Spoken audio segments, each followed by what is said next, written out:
ये भाग 4 है। शीर्षक है जुड़ने के नियम, आत्मिक वास्तविकता के संदेशों की इस श्रृंखला में। इसे सुनकर आशीष पाइए।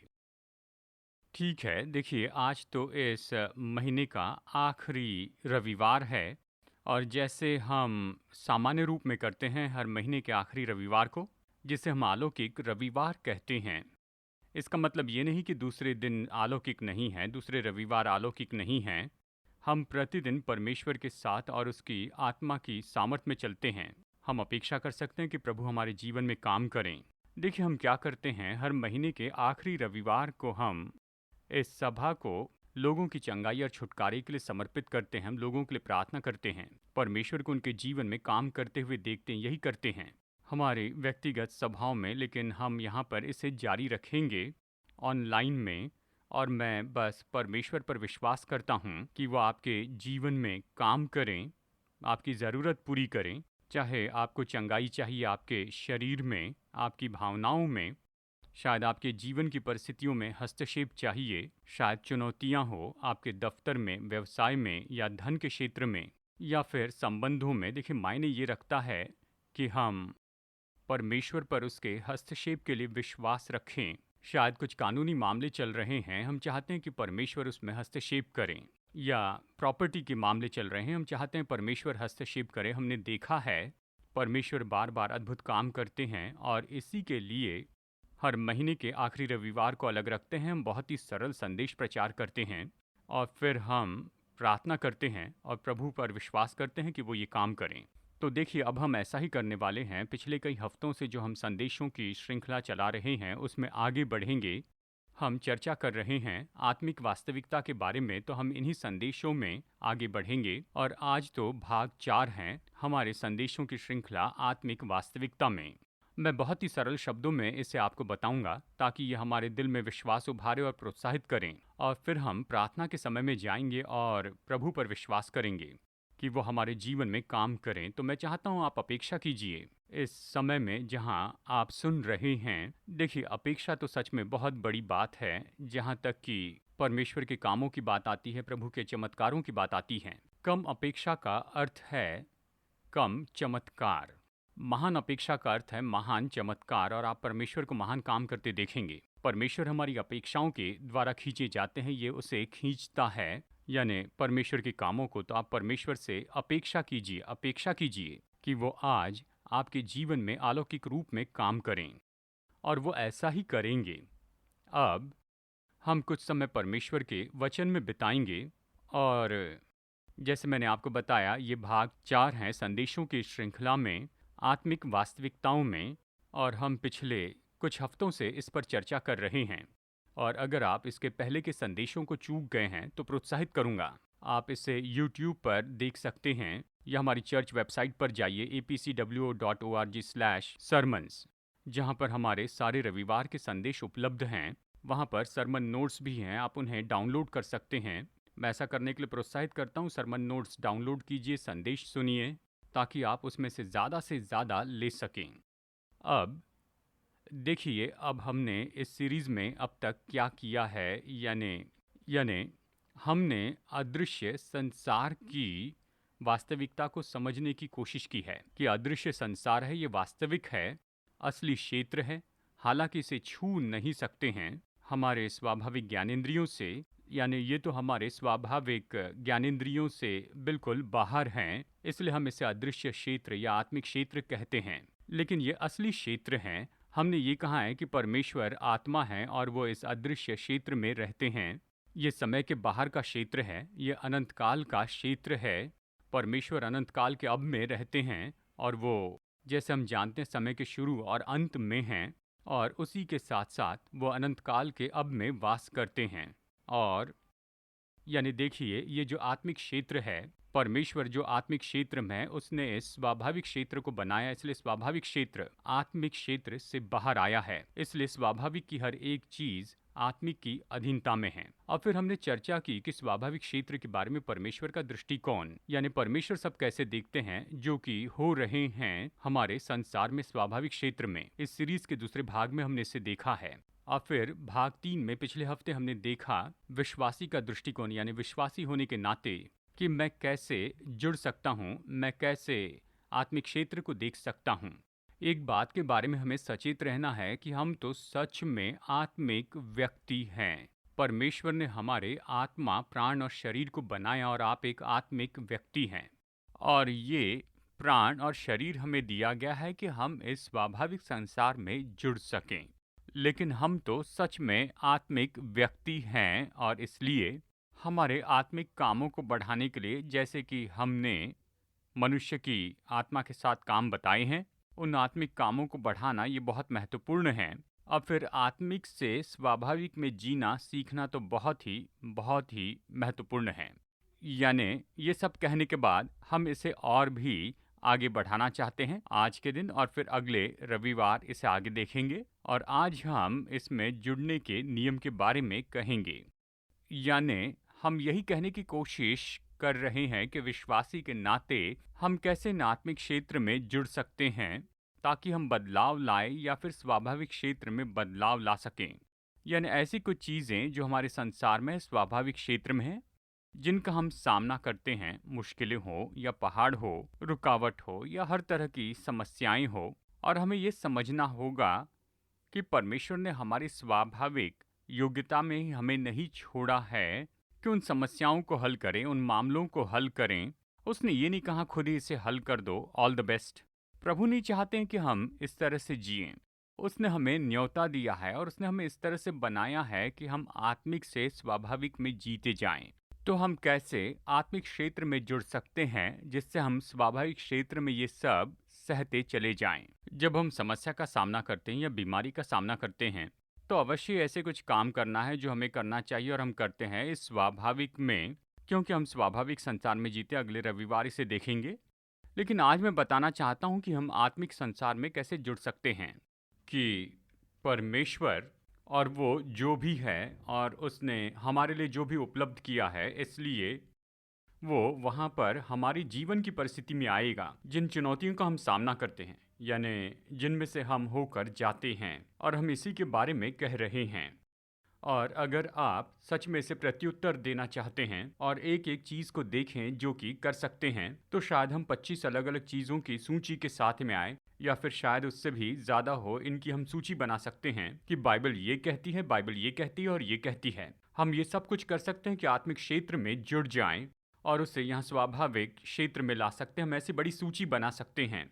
लेकिन मैं यहाँ पर क्या करने वाला हूँ, मैं आपको केवल 4 सबसे ज़्यादा महत्वपूर्ण और सरल चीज़ें बताऊंगा कि हम उसमें आगे बढ़ें और हम जुड़ जाएं उस आत्मिक क्षेत्र में, ताकि हम स्वाभाविक में बदलाव लेकर आए। मैं कह रहा हूं कि सारांश में उन सारी चीज़ों को देखें जो हम वचन में पाते हैं, और हम उन्हें इन 4 मुख्य महत्वपूर्ण और प्राथमिक, बड़े महत्वपूर्ण इन 4 मुख्य विषयों में देखेंगे और इनमें से हर एक को थोड़ा देखते जाएंगे। अब याद रखिए, इन 4 मुख्य बातों में जो मैं आज आपको बता रहा हूँ, ये तो जुड़ने के नियम हैं, ये तो बहुत ज़्यादा हैं, ये तो वचनों में बहुत ही बड़ा विषय है। लेकिन मैं मुख्य बातों पर ही बताऊंगा, और शायद हमने भूतकाल में इनमें से कुछ बातों के बारे में भी चर्चा की है। आप इन चारों बातों को और भी गहराई से देख सकते हैं।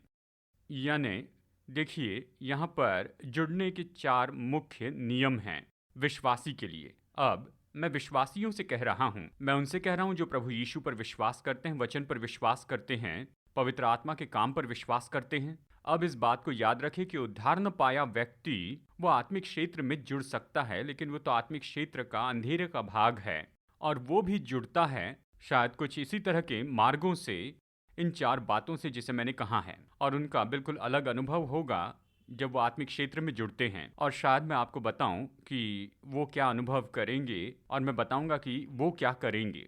तो सबसे पहले महत्वपूर्ण बात, यानी जुड़ने का पहला नियम, कि हमेशा स्वाभाविक संसार में जुड़ें केवल क्रूस के आधार पर। ये क्रूस, देखिए, सबसे मुख्य बात बाइबल के बारे में वो तो यीशु मसीह का क्रूस है। और प्रेरित पौलुस 1 कुरिन्थियों अध्याय 1 में इसके बारे में बहुत सामर्थ्य रीति से लिखता है। वचन 18 से 24 मुझे ये वचन पसंद हैं, जहां पौलुस कहता है कि हम मसीह का प्रचार करते हैं और क्रूसार्पित मसीह का। मैं उसके वाक्यों को सारांश में कह रहा हूं।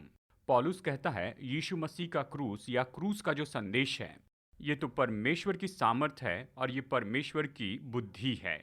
और यीशु मसीह का क्रूस ही वो बुनियाद है जिसके आधार पर आप और मैं आत्मिक से स्वाभाविक में जुड़ते हैं। यीशु का क्रूस तो केंद्र है परमेश्वर के छुटकारे के काम का, मनुष्यों के लिए, लोगों के लिए। क्रूस के बिना हम कभी छुटकारा नहीं पाते थे, लेकिन क्रूस ही सब कुछ है।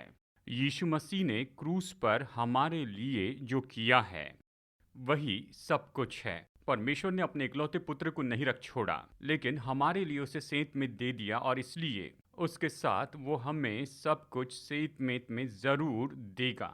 तो क्रूस के द्वारा परमेश्वर ने सब कुछ प्रबंध किया है। तो जब हम स्वाभाविक में किसी बात से जुड़ते हैं, इसलिए हम सबसे पहले यीशु मसीह के क्रूस पर किए गए पूरे काम के आधार पर इसे करते हैं, और इसलिए क्रूस की सामर्थ को समझना है और क्रूस पर पूरे किए गए काम को समझना है। ये महत्वपूर्ण है हर एक विश्वासी के लिए। क्रूस पर यीशु मसीह ने हमारे पापों को उठाया और हमारे पापों से निपट लिया गया एक बार सदा के लिए, और इसलिए जो पाप से अज्ञात था वो हमारे लिए पाप बना, ताकि हम परमेश्वर की धार्मिकता बन जाएं। यानी उसे खत्म किया गया, निपट लिया गया, और इसीलिए हम इस सच्चाई को स्वीकार करते हैं कि हम परमेश्वर की धार्मिकता हैं। जब शत्रु हमारे मन पर हमला करता है, दोष भावना, शर्म, दंडाज्ञा रखता है, अयोग्यता की भावना, हीनता की भावना रखता है, ऐसा महसूसीकरण कि मैं किसी योग्य नहीं, मैं किसी लायक नहीं, हम उन चीज़ों से अपने मन में निपटते हैं। क्रूस के आधार पर क्रूस मुझे बताता मैं परमेश्वर के लिए योग्य हूँ। क्रूस मुझे बताता है कि मैं परमेश्वर का प्रिय हूँ, परमेश्वर के द्वारा स्वीकार किया गया हूँ। तो वो पाप बना ताकि हम परमेश्वर की धार्मिकता हो जाएं। क्रूस पर यीशु ने हमारी बीमारी और रोगों को उठा लिया, ताकि उसने जो जख्म लिए उसके कारण हम चंगे हो जाएं। तो जब हम बीमारी और रोगों से लड़ते हैं, हम क्रूस के आधार पर इसे करते हैं। हम कहते हैं बीमारी और रोगों को मैं अपने शरीर से निकालता हूँ। क्यों? क्योंकि क्रूस पर काम किया गया है, क्रूस पर उससे निपट लिया गया है। जब हम किसी चीज़ से निपटते हैं जिसके कारण ध्यान भटकता, बाइबल कहती है हमारी परिपूर्णता के लिए दंड, यशायाह 53 वचन 4, 5 और 6 कहता है हमें परिपूर्ण करने के लिए जो दंड था वो उस पर डाल दिया गया। तो उसने उस दंड को सह लिया, उस दंड और पीड़ा को, ताकि हम परिपूर्ण हो। यहाँ पर शब्द है शालोम, यानी पूरी भलाई जीवन के हर एक क्षेत्र में। यानी ऐसी कोई चीज़ जो कि शालोम से बाहर है, हम उसका इनकार करते हैं। जो हमारे मन को भटकाता है, जो कोई धन में परेशानी लाता है, आपकी शांति में परेशानी लाता है, हम उसका इनकार करते हैं। क्यों? क्योंकि यीशु मसीह ने उसके लिए दाम चुकाया कि हम शालोम पाए। ये हमारा है, काम पूरा हो गया है। तो क्रूस के आधार पर ही हम उन सारी चीज़ों का इनकार करते हैं जो हमारे शालोम को परेशान करता है। यानी हम जो कुछ भी करते हैं उसके लिए क्रूस ही बुनियाद है। अगर आप बुरी लतों से लड़ रहे हैं, आपको बांधने वाली आदतों से लड़ते हैं, बाइबल कहती है कि पाप का वो पुराना मनुष्यत्व क्रूस पर नाश किया गया है। यह है रोमियो 6 वचन 6, ताकि हम जो मर चुके हैं पाप से आजाद हो। रोमियो 6 वचन 7। और फिर रोमियो 6:14 कहता है कि पाप हम पर अधिकार नहीं करेगा। तो क्रूस की बुनियाद पर हम कहते हैं हम इस पृथ्वी पर किसी भी बात के गुलाम नहीं रहेंगे। मैं किसी भी बुरी लतों के नियंत्रण में नहीं रहूंगा, या कुछ भी जो मुझ पर नियंत्रण करना चाहे नहीं। क्यों? क्योंकि क्रूस ही मेरे लिए छुटकारा है, और क्रूस ही मेरी पूरी स्वतंत्रता है। यानी क्रूस ही वो केंद्र है कि हम इस पृथ्वी पर कैसे व्यवहार करते हैं। और क्रूस तो शैतान की हार की भी घोषणा करता है। उस क्रूस पर यीशु मसीह ने सर्प के सिर को कुचल दिया। उसने एक बार सदा के लिए उसका न्याय किया है। उसने उसे सामर्थहीन कर दिया। उसने उसकी सारी सामर्थ छीन ली है। उस क्रूस पर शैतान तो हराया गया है और उसे हमारे पैरों के नीचे रखा गया है। तो जब हम खड़े होते हैं दुष्ट आत्मा की सामर्थ और शैतान के हमलों के विरुद्ध में, किसी भी रूप में, किसी भी तरीके से क्रूस के आधार पर हम इनकार करते हैं, या जब हम लोगों की सेवा करते हैं, कोई आकर हमसे कहता है कि हमारी मदद कीजिए, मैं परेशान हूँ, व्याकुल हूँ, तो कैसे सेवा करेंगे? क्रूस के आधार पर ही। हम कहते हैं क्रूस के कारण शैतान मैं आज्ञा देता हूँ, चले जा, मैं दुष्ट आत्मा को जाने की आज्ञा देता हूँ। क्यों? क्योंकि वो तो पहले से ही क्रूस पर हार गए हैं, और हम उस क्रूस की विजय को उस परिस्थिति में लेकर आते हैं। उस व्यक्ति के जीवन में या हमारे जीवन में हम क्रूस के आधार पर ही आगे बढ़ते हैं। तो क्रूस तो बुनियाद है हमारे आत्मिक क्षेत्र में जुड़ने के लिए, कि उसे हम स्वाभाविक में लाएं। क्रूस इतना महत्वपूर्ण है, यह हमें स्थापित करता है और हमें लहू की वाचा में लाता है। सर्वशक्तिमान परमेश्वर के साथ सोचिए, हम परमेश्वर के साथ लहू की वाचा में हैं। लहू की वाचा तो सबसे उत्तम वाचा है जो कभी किसी के साथ कोई बांध सकता है। ये तो इस पृथ्वी पर किसी मनुष्य ने किए हुए लीगल कॉन्ट्रैक्ट से भी बहुत ज्यादा सामर्थी है। लहू की वाचा तो कभी न टूटने वाले जीवन के बदले जीवन की प्रतिज्ञा है, जिसमें हम परमेश्वर के साथ जुड़े हैं। एक तरफ परमेश्वर हैं, दूसरी ओर हम लोग हैं। हम परमेश्वर के साथ लहू की वाचा में हैं। परमेश्वर कहते हैं कि मैं तुम्हारे साथ की वाचा कभी नहीं तोड़ूंगा, चाहे पहाड़ क्यों न टल जाए, लेकिन मेरी वाचा जो तुम्हारे साथ है वो नहीं टलेगी। उसने यही कहा, उस वाचा के लिए इतना समर्पित है। और आप और मैं यीशु के लहू के द्वारा हम परमेश्वर के साथ न टूटने वाली लहू की वाचा में जुड़े हैं। तो उस लहू की वाचा के अधिकार के आधार पर और सब जो परमेश्वर ने हमारे लिए उपलब्ध किया, उस लहू की वाचा से हम खड़े रहते हैं और कहते हैं कि ये हमारा है और हम शत्रु को चोरी करने, घात करने और नाश करने नहीं देंगे। किसी भी चीज को जो कि यीशु मसीह ने हमारे लिए उपलब्ध किया है, उस वाचा के द्वारा जो क्रूस पर उसने हमारे साथ बांधी है। तो लहू की वाचा इतनी महत्वपूर्ण है, इतनी सामर्थी है। तो जब भी हमें स्वाभाविक संसार में जुड़ना पड़ता है, चाहे ये कोई भी परिस्थिति हो या कुछ भी हो, चाहे ये हमारे लिए व्यक्तिगत रूप में हो या लोगों के लिए हो, और हम इसे करते हैं यीशु मसीह के क्रूस पर पूरे किए गए उस काम के आधार पर। आपको और मुझे जो कुछ भी चाहिए वो सब उपलब्ध किया गया है यीशु मसीह के उस क्रूस के द्वारा ही, और हमें उसके बारे में सहमत होना होगा और उसमें से हम काम करते हैं। यानी हम कुछ पाने की कोशिश नहीं कर रहे हैं, हम तो बस उसे ही प्राप्त करते हैं जिसे परमेश्वर ने पहले से ही हमारे लिए उपलब्ध किया है क्रूस पर यीशु मसीह के पूरे किए गए काम के द्वारा। इसलिए जब हम प्रभु भोज में शामिल होते हैं, ये तो बहुत ही सामर्थी है, क्योंकि हम प्रभु यीशु की मृत्यु की घोषणा करते हैं। हम प्रभु के क्रूस पर अपने विश्वास की घोषणा करते हैं। पौलुस कहता है हम आशीष के कटोरे से पीते हैं, यानी हम तो उस आशीष के कटोरे को लेते हैं और हम कहते हैं कि हम ले लेते हैं उस क्रूस की आशीषों को और फिर हम उसे पीते हैं। और रोटी खाते हुए हम कहते हैं कि मसीह के साथ एक हो गए और हम एक दूसरे के साथ एक हैं। ये बहुत ही सामर्थी घोषणा है उस क्रूस पर पूरे किए गए इस काम की। अब चलिए साथ में बता दूं कि क्रूस तो बलिदान को दर्शाता है। अब भक्तिहीन लोग इसे किस तरह करते हैं? वो इस अंधकार के आत्मिक क्षेत्र में जुड़ते हैं खुद का बलिदान करने के द्वारा, और इसलिए आप बहुत सी परंपराओं में ये पाएंगे अलग अलग तरह के बलिदान। कुछ लोग तो जानवरों का बलिदान करते हैं, शायद वो लहू का बलिदान करे या दूसरे तरह का कोई बलिदान करे, और उन बलिदानों के द्वारा वो आत्मिक क्षेत्र के अंधकार के भाग में जुड़ना चाहते हैं। लेकिन हम इसमें जुड़ते हैं इस एक परिपूर्ण, इस सिद्ध बलिदान के द्वारा जो क्रूस पर परमेश्वर के पुत्र ने दिया था। हम इस तरह से आत्मिक में जुड़ते हैं स्वाभाविक में उस क्रूस के आधार पर। तो इससे आप समझ ले ये बहुत ही महत्वपूर्ण है। हम क्रूस के आधार पर आगे बढ़ते हैं। हम भरोसा रखते हैं कि यीशु ने क्रूस पर हमारे लिए क्या पूरा किया। अब जुड़ने का दूसरा नियम ये है आत्मिक संसार में हमारे जुड़ने के लिए कि परमेश्वर की अधीनता में आए, परमेश्वर के प्रति अधीन हो जाए। जैसे हमने पिछली बार बताया इब्रानियों 12 में कि हमें आत्माओं के पिता की अधीनता में आ जाना है। परमेश्वर के प्रति अधीनता, हम ऐसे समर्पण की जगह पर आ जाते हैं जहां हम समर्पण करते हैं, खुद को दे देते हैं परमेश्वर के लिए। अब अधीनता तो इतनी महत्वपूर्ण है क्योंकि जब हम परमेश्वर के अधीन होते हैं तो हम कहते हैं परमेश्वर मैं आपको अनुमति देता हूं कि मेरे जीवन में काम करें। जैसे हमने शुरू में कहा कि परमेश्वर हमारी इच्छा पर ज़बरदस्ती नहीं करेंगे। देखिए सामान्य रूप में परमेश्वर ने हम सबको बनाया है कि स्वतंत्र इच्छा रखें, हम में स्वतंत्र इच्छा है। तो अधीनता का मतलब यह है कि हम अपनी इच्छा से इस जगह पर आए और कहें कि परमेश्वर मैं अपनी इच्छा को आपकी इच्छा को समर्पित करता हूं, और हम अपनी इच्छा से इसे करते हैं। इसलिए ये सामर्थ्य और महत्वपूर्ण है कि हम खुद को परमेश्वर के अधीन करते हैं। देखिए अदन की वाटिका में वहाँ पर क्या गलत हुआ, आदम और हव्वा गलत आवाज़ के अधीनता में आ गए, इसके बजाय कि परमेश्वर की आवाज़ की अधीनता में आए। जैसे प्रभु ने कहा था, उन्होंने समर्पण किया, वो अपनी इच्छा से यहाँ पर शैतान की आवाज़ की अधीनता में आ गए। यानी जब उन्होंने उसकी आज्ञा मानी, उसकी अधीनता में आ गए, वो उन पर अधिकार करने लगा। और इसीलिए शैतान ने जब यीशु मसीह से कहा, यीशु की 3 परीक्षा के दौरान जो हमारे लिए सुसमाचार में लिखी है, उसने कहा, मैं तुम्हें ये सब दे दूंगा क्योंकि ये तो मुझे सौंप दिया गया है। पृथ्वी का सारा वैभव शैतान को सौंपा गया, अधीनता के उस एक काम के द्वारा।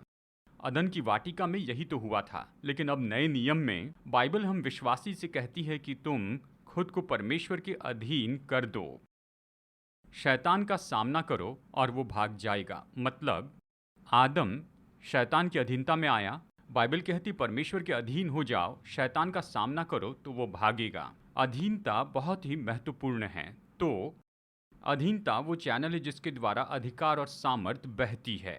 अधीनता वो चैनल है जिससे परमेश्वर का राज्य हमारे जीवन में खोला जाता है। तो जब हम परमेश्वर के अधीन होते हैं, परमेश्वर वहाँ पर काम करते हैं।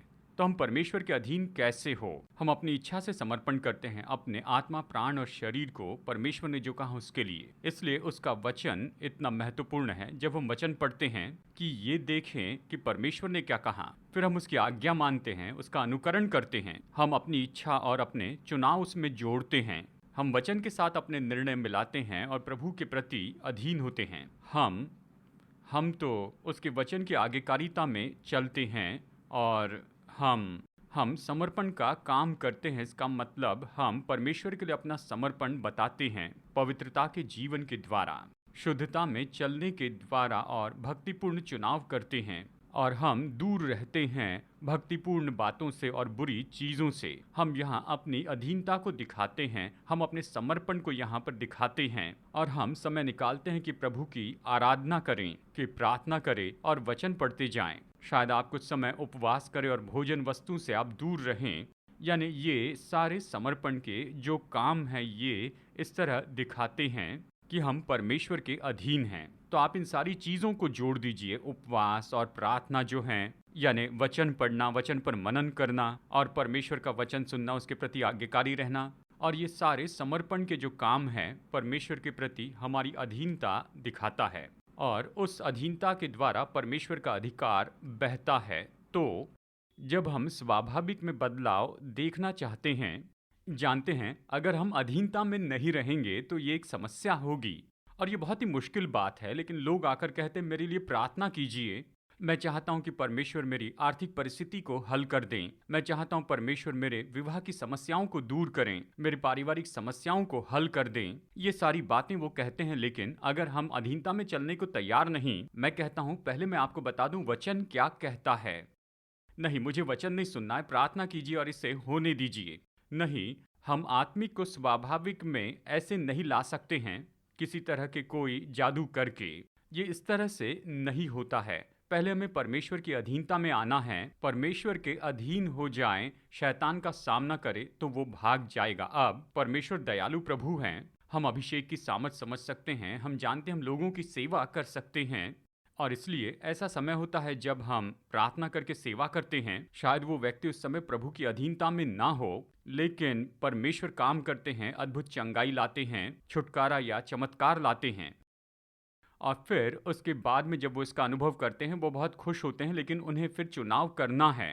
यानी उस समय उन्हें निर्णय लेना है कि क्या वो परमेश्वर की अधीनता में आएंगे या परमेश्वर की अधीनता के बाहर ही रहेंगे। और ये तो बहुत ही महत्वपूर्ण बात है, ये तो निर्णय लेने की बात हो जाती है। अगर परमेश्वर की अधीनता में चलने का चुनाव करते हैं तो उसमें बने रहेंगे, आशीष और विजय की उस दशा में जो परमेश्वर ने उनके जीवन में लाई है। लेकिन अगर वो चुनते हैं कि उसके बाहर चलें, आज्ञा भंग करने और बलवा करने में चलते रहें, तो वो निश्चय परमेश्वर की अच्छी आशीषों को खो देंगे, जल्दी ही या देरी से।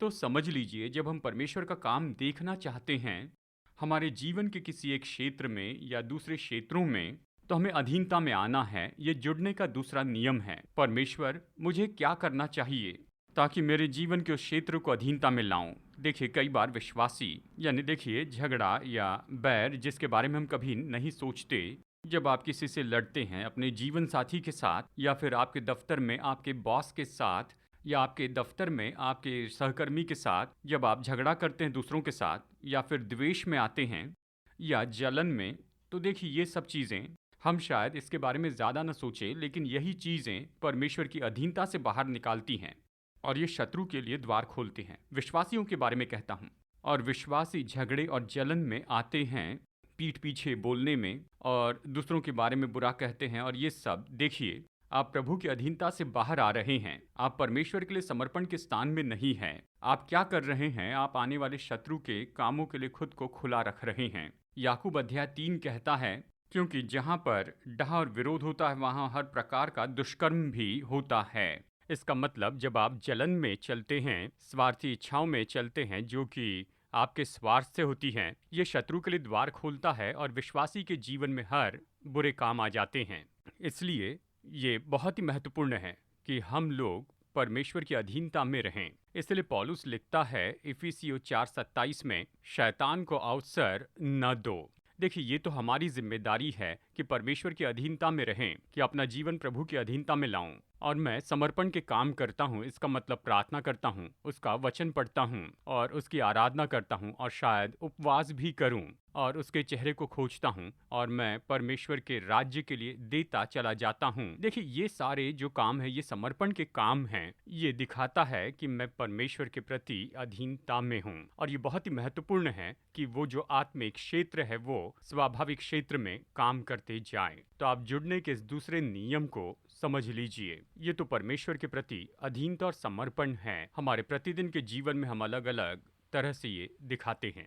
तीसरा नियम जुड़ने का, जिसके बारे में यहाँ पर मैं बताना चाहता हूँ, बहुत से लोग इसे जानते हैं, यह है परमेश्वर में हमारा विश्वास। देखिए, मसीह जीवन में ऐसी बहुत सी चीज़ें हैं जो कि हमारे लिए बहुत ही महत्वपूर्ण हैं हमारे प्रतिदिन के जीवन में।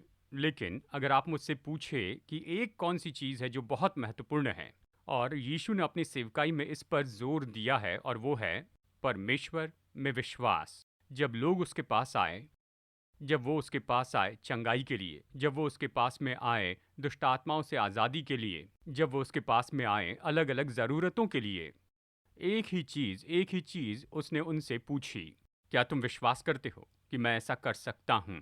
मतलब, क्या तुम विश्वास करते हो? क्या तुम परमेश्वर में विश्वास करते हो? हम यीशु की पूरी सेवकाई में ये देखते हैं, उसने विश्वास सिखाया, उसने लोगों को प्रोत्साहित किया कि वो परमेश्वर में विश्वास रखें। और हम यीशु की उस अद्भुत शिक्षा को जानते हैं जो यीशु ने मरकुस अध्याय 11 वचन 22 और 23 में दी थी। उसने कहा, परमेश्वर पर विश्वास रखो, और फिर उसने कहा, जो भी पहाड़ से कहेगा कि यहाँ से उखड़ जा, और अपने मन में संदेह न करें पर विश्वास करें कि जो कहाँ हो जाएगा तो उनके लिए हो जाएगा। उसने कहा, परमेश्वर में विश्वास रखो तो तुम स्वाभाविक में बदलाव ला सकते हो। स्वाभाविक संसार के पहाड़ हटेंगे, सारी चीजें तुम्हारी आज्ञा मानेगी। परमेश्वर में विश्वास रखे, ये महत्वपूर्ण है। देखिए, विश्वासी के नाते हमें परमेश्वर पर विश्वास से चलना होगा। हमें सीखना होगा कि परमेश्वर पर विश्वास करने का अर्थ क्या है। मैं कैसे परमेश्वर के वचन पर विश्वास रख सकता हूँ? मैं कैसे यहाँ जानबूझकर परमेश्वर के विश्वास में काम कर सकता हूँ?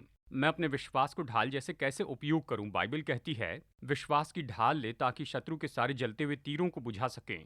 मैं कैसे विश्वास में चल सकता हूं ताकि मैं जयवंत होकर चलूं? क्योंकि बाइबल कहती है, पहला यूहन्ना 5, कि जो भी परमेश्वर से जन्मा है संसार पर जय पाता है। वो विजय जिससे संसार पर जय प्राप्त होती है हमारा विश्वास है। यानी विश्वास के द्वारा हम जयवंत होकर चलेंगे, हम विजयी रूप में चलेंगे। मैं कैसे विश्वास में चल सकता हूँ? जब यीशु ने आंधी तूफान को शांत किया, यानी उस झील में जब तूफान उठा था उस समय, तो वो चेलों की ओर मुड़कर उनसे एक सवाल पूछते हैं, तुम्हारा विश्वास कहाँ रहा? मतलब, तुम अपने विश्वास से आंधी और तूफान को शांत कर सकते हो, मेरे जैसे तुम ये कर सकते हो। इस परिस्थिति में तुम्हारा विश्वास कहाँ है? यानी जब जीवन की आंधी तूफान और लहरें आपके विरुद्ध में आती हैं, वो हमें क्या करने के लिए कहते हैं? तुम्हारा विश्वास कहाँ है? विश्वास में खड़े रहें। मैंने जो किया करो, आंधी को डांटो, लहरों को डांटो, उन्हें शांत रहने के लिए कहो। तो वो चाहते हैं कि हम विश्वास में चलें, और हमारे विश्वास के कारण ही हम अपने जीवन की परिस्थितियों में विजयी हो जाएं। तो ये तीसरा नियम है इसमें जुड़ने का। जब आप कहते हैं मैं परिस्थिति का सामना कर रहा हूं, तो मैं क्या कर सकता हूं इस परिस्थिति में? परमेश्वर में विश्वास से। अवश्य ही आपको स्वाभाविक में कुछ काम करने होंगे और इसके बारे में अगले रविवार हम बताएंगे। लेकिन महत्वपूर्ण बात है, परमेश्वर में विश्वास के साथ क्या करूं? ऐसी परिस्थिति में विश्वास में चलना क्या होगा? मैं कैसे विश्वास में चल सकता हूं? इस परिस्थिति में मैं प्रभु पर विश्वास करता हूं, मैं उसके वचन पर विश्वास करता हूं, क्योंकि हर परिस्थिति में हमें विश्वास से चलना होगा और दृष्टि से नहीं। विश्वास प्रभु पर और उसके वचन पर भरोसा करता है, और हमें इसके बारे में सीखना होगा कि हम कैसे विश्वास में चल सकते हैं। और विश्वास के बारे में हमारी शिक्षा उपलब्ध है। 2 बार हमने इसे सिखाया है, तो दोनों सीरीज़ हमारी चर्च की वेबसाइट पर है। आप होम पेज पर जाइए और वहाँ पर आप विश्वास की सीरीज़ पाएँगे। सीरीज़ 1, विश्वास की सीरीज़ 2, आप इसे सुन सकते हैं कि किस तरह से आप आत्मिक क्षेत्र में परमेश्वर पर विश्वास करने से जुड़ सकते हैं। लेकिन यही तो सबसे महत्वपूर्ण है कि परमेश्वर में विश्वास रखें। और फिर जुड़ने का ये अंतिम नियम है, चौथा नियम, और ये है हम जो शब्द बोलते हैं, यानी हम जो शब्द कहते हैं। देखिए, परमेश्वर ऐसे काम करते हैं। परमेश्वर आत्मिक व्यक्ति हैं। जब वो बनाना या सृष्टि करना चाहते हैं, बाइबल कहती है कि परमेश्वर ने एक काम किया। उसने कहा, परमेश्वर के वचन से स्वर्ग बना गया और स्वर्ग के सारे गण उसी के श्वास से बने हैं। उसने कहा और हो गया, उसने आज्ञा दी और वो पूरा हुआ। भजन 33 वचन 6 और 9 हमें ये बताते हैं। परमेश्वर ने बस कहा और ये सब अस्तित्व में आ गया। इब्रानियों 11:3 कहता है, विश्वास ही से हम जानते हैं कि सारी सृष्टि की रचना परमेश्वर के वचन के द्वारा हुई। यानी परमेश्वर ने अपना वचन कहा और ये सारी जो सृष्टि है वो अस्तित्व में आ गई। यानी परमेश्वर का वचन लिए चलता है परमेश्वर के डिजाइन, परमेश्वर की सामर्थ्य और रचनात्मकता को। और इसलिए इब्रानियों कहता है कि परमेश्वर का वचन जीवित है और सामर्थ्य से भरा है। हमारे शब्द महत्वपूर्ण हैं। जब हम आत्मिक क्षेत्र में जुड़ते हैं कि स्वाभाविक में पाएं, परमेश्वर ने ऐसे डिजाइन किया है, उसने हमें आत्मिक व्यक्ति के रूप में बनाया। यानी आप और मैं अभी आत्मिक क्षेत्र से काम कर सकते हैं। उसने हमें योग्यता दी कि हम वचन बोलें, और उसने वचनों को ऐसे बनाया कि ये सामर्थी हैं। नीति वचन 18:20 कहता है, जीव के वश में मृत्यु और जीवन दोनों होते हैं। तो हमें समझना होगा, हमारे शब्द तो बहुत ही सामर्थी हैं और ऐसे पुराने और नए नियम में बहुत से वचन हैं जो हमारे शब्दों की सामर्थ्य के बारे में सिखाते हैं। और हमारे शब्द ही हमें आत्मिक से स्वाभाविक में जोड़ते हैं। देखिए, उद्धार ऐसे ही होता है। रोमियो अध्याय 10 वचन 8 से 10 ये बहुत ही सामर्थी हैं। यानी उद्धार का अनुभव करना, उसमें जुड़ा है हमारा अंगीकार, हमारे विश्वास की घोषणा। यदि तू अपने मन में प्रभु यीशु मसीह पर विश्वास करे और उसे प्रभु जानकर अपने मुंह से अंगीकार करेगा तो तू उद्धार पाएगा। मुझे घोषित करना है, मुझे शब्दों में कहना है कि यीशु मसीह मेरे प्रभु हैं। मैं विश्वास करता हूँ, मैं अपने विश्वास की घोषणा करता हूँ, और वही तो परमेश्वर के उद्धार को मेरे जीवन में लाता है। विश्वास करना हमें धार्मिकता की जगह पर रखता है। यानी परमेश्वर के साथ सही रूप में खड़े रहना। यानी दिल से मनुष्य विश्वास करता है धार्मिकता के लिए आप परमेश्वर के साथ सही संबंध के स्थान में आते हैं। लेकिन उद्धार का अनुभव करने के लिए कहता है कि मुंह से अंगीकार किया जाता है। उद्धार पाने के लिए मतलब जब अब हम धार्मिकता की जगह पर खड़े रहते हैं, अभी आप अपनी घोषणा कीजिए, अभी आप अपना अंगीकार कीजिए, तो ये उद्धार लाता है। उद्धार के निमित्त इस तरह कहता है, उद्धार तो परमेश्वर का काम है, चंगाई देना, छुटकारा देना और बचाव और सुरक्षा भी आपके जीवन में आती है। तो हमारे शब्द उद्धार लाते हैं, तो हमें ये समझना होगा। देखिए, बहुत से विश्वासी तो इसमें जुड़ने के इस चौथे नियम को नहीं समझ पाते हैं। वो हल्के रूप में शब्दों का उपयोग करते हैं। अपने जीवन के बारे में वो बुरा कहते जाते हैं और फिर सोचते हैं जीवन में बुरा क्यों हो रहा है। अपने शब्दों को जांचिए कि आप क्या कह रहे हैं। देखिए, आप जुड़ने के इस नियम का सही तरीके से अपने लाभ के लिए उपयोग नहीं कर रहे हैं। आप सच में अपनी ही हानि के लिए इस नियम का उपयोग कर रहे हैं। इसलिए सब कुछ बुरा है। अपना बोलना बदल दीजिए, आपकी दुनिया बदल जाएगी। परमेश्वर का वचन बोलिए। यीशु मसीह हमारे अंगीकार के महायाजक हैं। अब हमारे चर्च की वेबसाइट पर एक किताब उपलब्ध है, स्पीक योर फेथ, और हमने इसमें वो सारे वचन बताए हैं, उत्पत्ति से प्रकाशित वाक्य तक सब वचन बताए हैं जो हमें विश्वास से भरे वचन कहने के लिए सिखाते हैं और कैसे वो वचन हमारी दुनिया पर असर करते हैं। तो मैं चाहता हूँ आप इस चौथे नियम को बड़ी गंभीरता से लें। शब्दों के द्वारा अधिकार का उपयोग किया जाता है।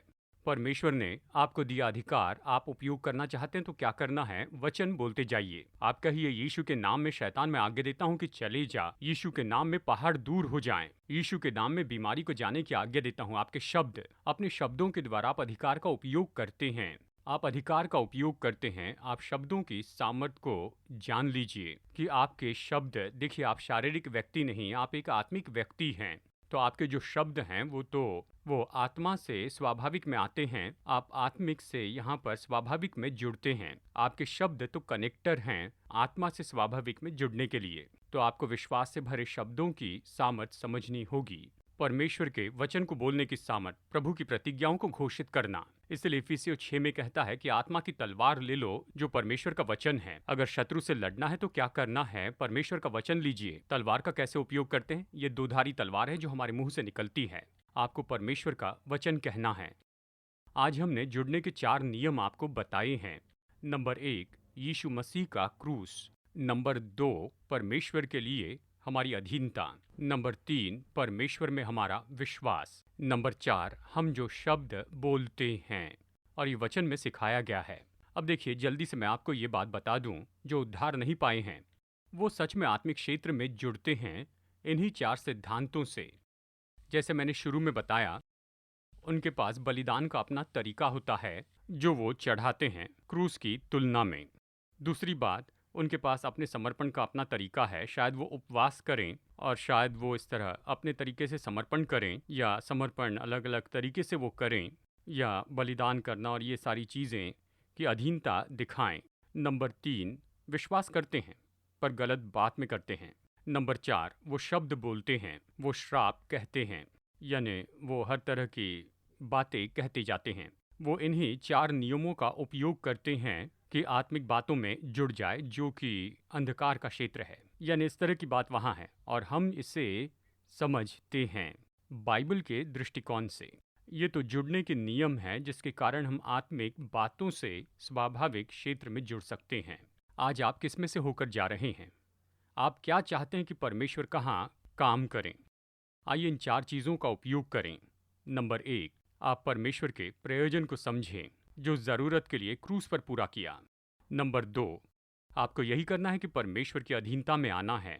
आपको किसी को क्षमा करना है। क्षमा करने पर आप कहते हैं, प्रभु मैं आपकी अधीनता में आता हूँ, क्योंकि उसने हमें ये आज्ञा दी हुई है। आपको किसी पर प्रेम प्रकट करना है। आपको किसी को उन्हें आशीष देने के लिए कुछ न कुछ देते चले जाना है। देखिए, आपको क्या करना है प्रभु की अधीनता में आने के लिए।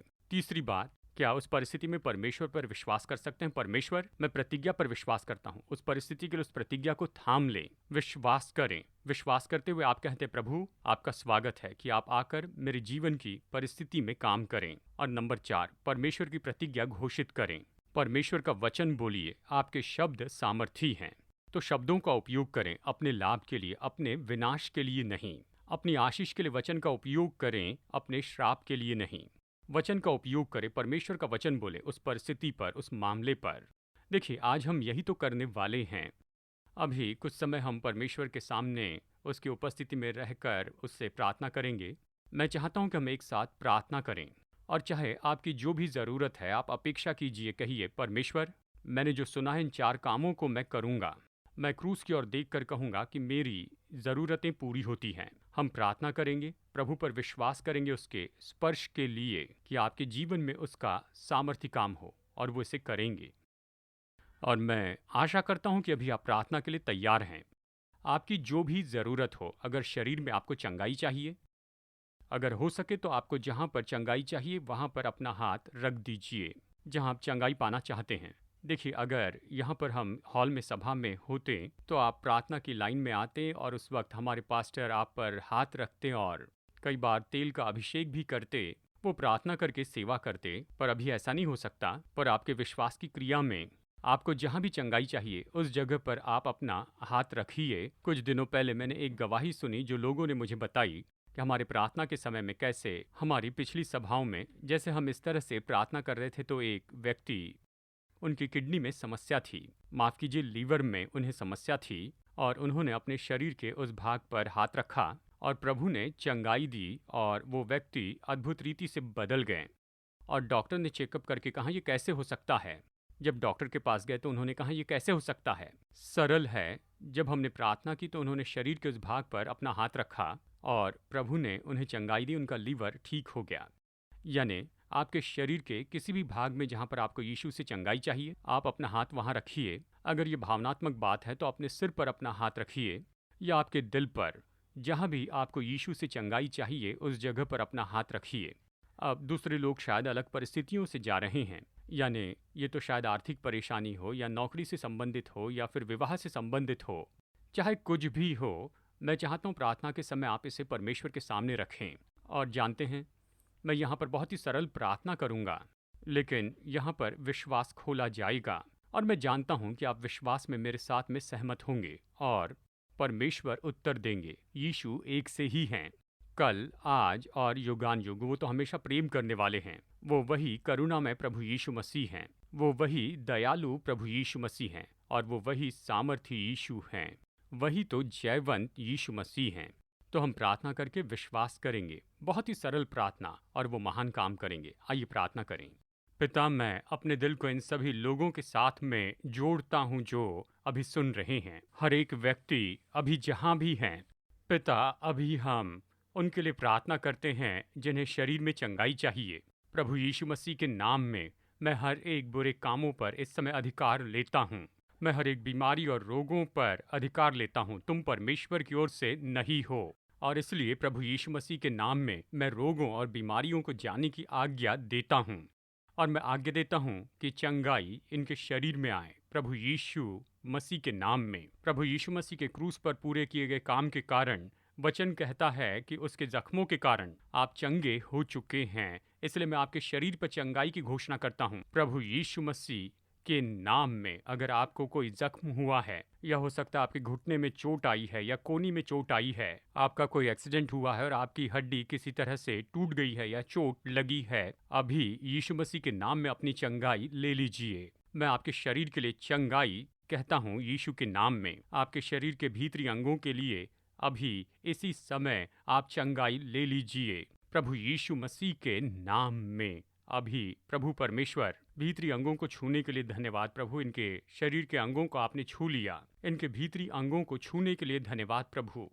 प्रभु यीशु के नाम में आपने इन्हें चंगाई दी है, और हर एक क्रॉनिक कंडीशंस मैं आपके शरीर पर उसकी सामर्थ तोड़ देता हूँ। आपके शरीर में सब कुछ नॉर्मल हो जाए प्रभु यीशु मसीह के नाम में, सब बिल्कुल सामान्य हो। मैं अधिकार लेता हूँ इन पुरानी बीमारियों पर जो आपके शरीर में है, कमजोरी की हर एक आत्मा, मैं आज्ञा देता हूं कि इनके शरीर से निकल जाए। डायबिटिक कंडीशन, अर्थराइटिक कंडीशन और दूसरी क्रॉनिक जो परेशानियां हैं, आज्ञा देता हूं कि यीशु के नाम में निकल जाए। प्रभु धन्यवाद कि आपने लोगों को चंगाई दी है, आपने लोगों को छुटकारा दिया है। धन्यवाद प्रभु जी। अभी मैं प्रार्थना करता हूं जिन्हें भावनात्मक समस्या है, यानी उनके मन में या प्राण में कोई समस्या है। बाइबल कहती है कि जो ताड़ना उस पर पड़ी उससे हम परिपूर्ण हो गए। तो यीशु मसीह के नाम में मैं आपके प्राण और आपके भावनात्मक क्षेत्र में परिपूर्णता कहता हूँ। सारे एंजाइटी अटैक, पैनिक अटैक्स, डर या फिर सताने वाला डर या फिर परेशानियां या निराश करने वाले विचार, आत्महत्या के विचार, मैं आपके जीवन पर से इसे तोड़ देता हूँ। आपके व्यक्तित्व, मन और भावना से इन्हें तोड़ देता हूँ। इसके पीछे की हर एक दुष्ट आत्मा की सामर्थ को मैं आज्ञा देता हूँ कि इसी समय चले जाएं।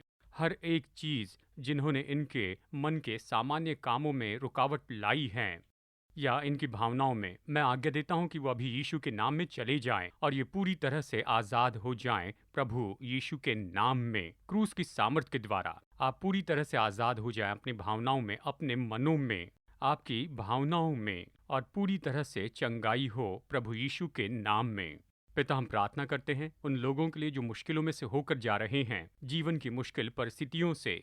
हे परमेश्वर, लोग वैवाहिक जीवन की मुश्किलों से जा रहे हैं, इनके पारिवारिक संबंधों में बड़ी परेशानी है।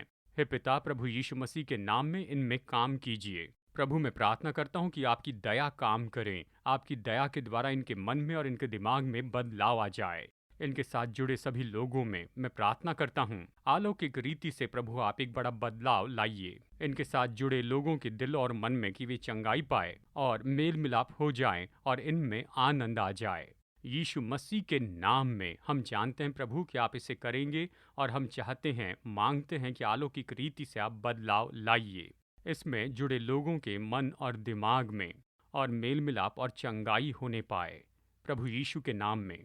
प्रभु, मैं प्रार्थना करता हूँ लोगों के दफ्तरों के बारे में कि वहाँ पर प्रभु आपकी दया, आपकी करुणा बनी रहें, और जो लोग नौकरियाँ ढूंढ रहे हैं उन्हें नौकरी मिलने पाए। जिन लोगों को दफ्तर में मुश्किल हो रही है प्रभु, उनके ऊपर आप कृपा कीजिए ताकि उनके जीवन में कृपा आ जाए और उनके जीवन में भली बातें होने पाए। प्रभु आपका वचन कहता है कि आप ही सूरज और आप ही ढाल हैं, और जो लोग आपके सामने धार्मिकता से चलते हैं उनसे आप कोई भली चीज रख नहीं छोड़ेंगे। तो प्रभु इनके जीवन में अच्छी चीजों को आप भेजिए और इनके जीवन में अच्छे काम होते जाएं। इनके दफ्तर की परिस्थिति में भी धन्यवाद देते हैं प्रभु, इसके लिए धन्यवाद देते हैं। हम लोगों के लिए प्रार्थना करते हैं जिनके लीगल इशू हैं, जिन्हें लीगल समस्या है, शायद प्रॉपर्टी के मामले में कोई है या दूसरे मामलों में, यानी वहाँ पर लीगल केसेस चल रही हैं। प्रभु आप तो सबसे महान न्यायी हैं, हम चाहते हैं कि आप उसमें हस्तक्षेप कीजिए। और सब कुछ बहुत ही मुश्किल हो गया, सब कुछ काफ़ी समय से चल रहा है। प्रभु मैं प्रार्थना करता हूँ कि आप हस्तक्षेप कीजिए, इन लीगल मामलों में आप हस्तक्षेप कीजिए, आप जल्दी से इसके लिए प्रबंध कीजिए और इनके फेवर में से कीजिए। ऐसी परिस्थिति में जैसे कि यहाँ पर लोग प्रार्थना कर रहे हैं, ऐसा करने के लिए आपका धन्यवाद, ऐसे हस्तक्षेप करने के लिए आपका धन्यवाद करते हैं। धन्यवाद प्रभु मैं प्रार्थना करता हूँ जो कुछ भी खोया उन्हें लौटाइए। प्रभु जी लोगों ने बहुत कुछ खोया है, इनसे कुछ ले लिया गया है, भौतिक वस्तुएं इनसे दूर की गई हैं, लोग और इनके संबंध इनसे दूर कर दिए गए हैं। और आज मैं कहता हूँ कि इन्होंने जो कुछ खोया ये वापस पाएंगे। प्रभु जैसे दाऊद ने जो भी खोया वो सब कुछ वापस पाया, इनके जीवन में ऐसा कीजिए कि ये वापस पाए, इनकी प्रॉपर्टी वापस पाए, जो कुछ ले लिया गया वो सब ये वापस पाए, लोग इनको वापस मिले, इनके संबंध इनके वापस मिले, और अभी अपने जीवन में ये सब कुछ वापस पाए इनकी जीवन की परिस्थिति में। और अभी मैं घोषणा करता हूँ कि जो कुछ भी खोया है वो वापस पाए। ऐसी चीज़ें जो आपके जीवन से छीन ली गई थी कि आप उसे वापस पाएंगे, सब कुछ वापस पाएंगे, जैसे दाऊद ने सब कुछ वापस पाया। ये सब होगा प्रभु यीशु के नाम में। धन्यवाद देते हैं प्रभु इन सारी बातों के लिए, आपके अद्भुत कामों के लिए धन्यवाद देते हैं। हम आपको स्तुति देते हैं, आपको धन्यवाद देते हैं यीशु के नाम में, आमीन। मैं आपको प्रोत्साहित करता हूँ कि कुछ समय लें और अपनी गवाहियाँ भेजें। जैसे आप ये सब कुछ होते हुए देख रहे हैं, आप अपनी गवाही भेजिए, ये हमें प्रोत्साहित करेगा। चर्च के स्टाफ और सभी लोग जो पर्दे के पीछे सेवा करते हैं, और वो तो आपकी गवाहियाँ निश्चय ही पढ़ेंगे, और ये उन्हें प्रोत्साहित करेगा कि वो सारे काम जो कर रहे हैं, इन सभाओं को ला रहे हैं, या आपके जीवन पर प्रभाव डाल रहे हैं। तो समय निकालिए, अपनी गवाही ईमेल से भेजिए। ईमेल स्क्रीन पर है, testimony@apcwo.org। हमें बताइए कि यीशु ने आपके लिए क्या किया है। अब अंत में सबसे महत्वपूर्ण बात, अगर आपने यीशु को स्वीकार नहीं किया है तो आप जहाँ भी प्रार्थना कीजिए, कहिए प्रभु यीशु मैं चाहता हूँ आप मेरे जीवन में आए, आपके पीछे चलने में मदद कीजिए। बाइबल कहती है जो भी प्रभु के नाम को पुकारेगा वो उद्धार पाएगा। अगर आप यीशु को पुकारते हैं, उसे अपना प्रभु और उद्धारकर्ता घोषित करते हैं, तो आप उद्धार पाएंगे और आप परमेश्वर की संतान हो जाएंगे, और आप अपने विश्वास में बढ़ेंगे और यीशु के पीछे चलेंगे अपने पूरे जीवन भर। हम आपसे फिर मुलाकात करना चाहते हैं। आप ये संदेश दूसरे लोगों को ज़रूर शेयर कीजिए ताकि वो प्रोत्साहित हो और इसके द्वारा उनकी सेवा हो, और ऐसा करने के लिए हम आपके आभारी हैं। अब हमारे प्रभु यीशु मसीह का अनुग्रह और हमारे स्वर्गीय पिता परमेश्वर का प्रेम और उसकी पवित्र आत्मा की मधुर उपस्थिति हम सबके साथ हमेशा होती रहे, यीशु के नाम में, आमीन। संदेश सुनने के लिए धन्यवाद। भरोसा करते हैं कि संदेश आपके लिए आशीष रहा। मुफ्त के स्रोत पाने के लिए, जिनमें है सरमन नोट्स और पब्लिकेशन, पाने के लिए विजिट करें apcwo.org पर। बैंगलोर के एपीसी बाइबल कॉलेज की जानकारी पाने के लिए विजिट कीजिए apcbiblecollege.org पर। याद रखिए, all peoples church Bangalore app download कीजिए ऐप या गूगल प्ले स्टोर से।